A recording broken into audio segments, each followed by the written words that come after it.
What do you think of the PM? It's fabulous, isn't it? You speak to him more than I do, Paul, which is a bit of a bloody worry. But listen, what we just saw there and what we've seen throughout the week that you are capping off is innovation, not just in making widgets and clever things, but in policy and how to run government. Gravitas, we saw a man who has great self-confidence and knows what he's talking about.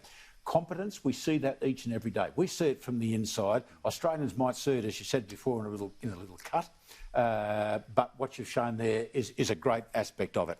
And we can see a man who can do more than one thing at a time. Correct. And I think that is the real power of him. I mean, the world didn't stop because of COVID. It's appalling and it's terrible, but the world didn't stop. You can't sit down there in Victoria and do one thing. What he's done, I made a list. He does media, he does defence, he does cyber, he does strategy, he does alliances, he does espionage, he does routine. Yeah. That's what we should get out of that. Well, absolutely. Look, we'll talk about much of the information and especially the stuff about the foreign deals in a moment or two's time. We'll get into that. But Matt Canavan, also a senator, of course, with the LNP, joining us now from beautiful Rockhampton. Yeah, great man. What I enjoyed about the conversation was the PM giving us a bit of an insight into how he makes a decision.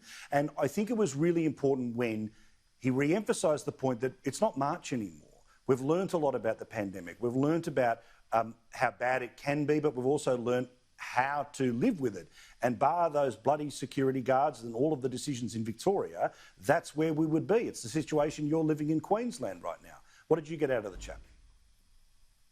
Yeah, it was an excellent discussion, Paul. The sort of, I suppose, the word I took out of it was balanced.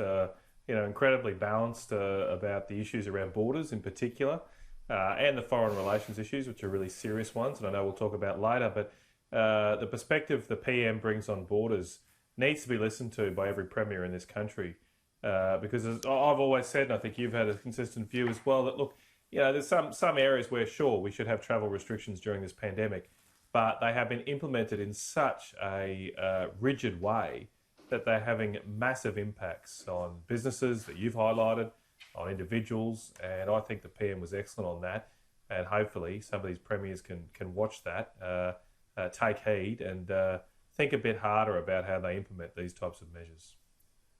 Now, Bronwyn Bishop, again, I won't steal your thunder as we talk about the decisions that have been made in and around some of these foreign deals. You've constantly talked about action. This week's been that week of action.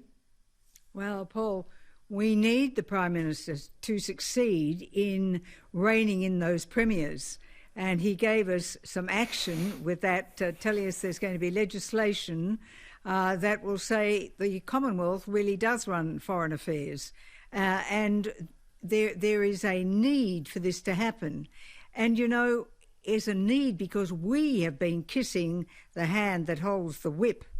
And unless we see that to be Australian is to care about the national interest being put forward as it is strongly in this proposed legislation, unless we see that being a strong Australian is not entering into an agreement with communist Chinese government on the Belt and Road Initiative, that it's not expelling a student from university because that student actually criticised communism and what they're doing to the people in Hong Kong.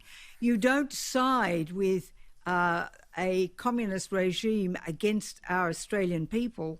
And we need the Prime Minister to make those points strongly. And you boys down there, you've got to back him up and get rid of those trends that crept in when Mr Turnbull was the Prime Minister, that nasty little socialist virus.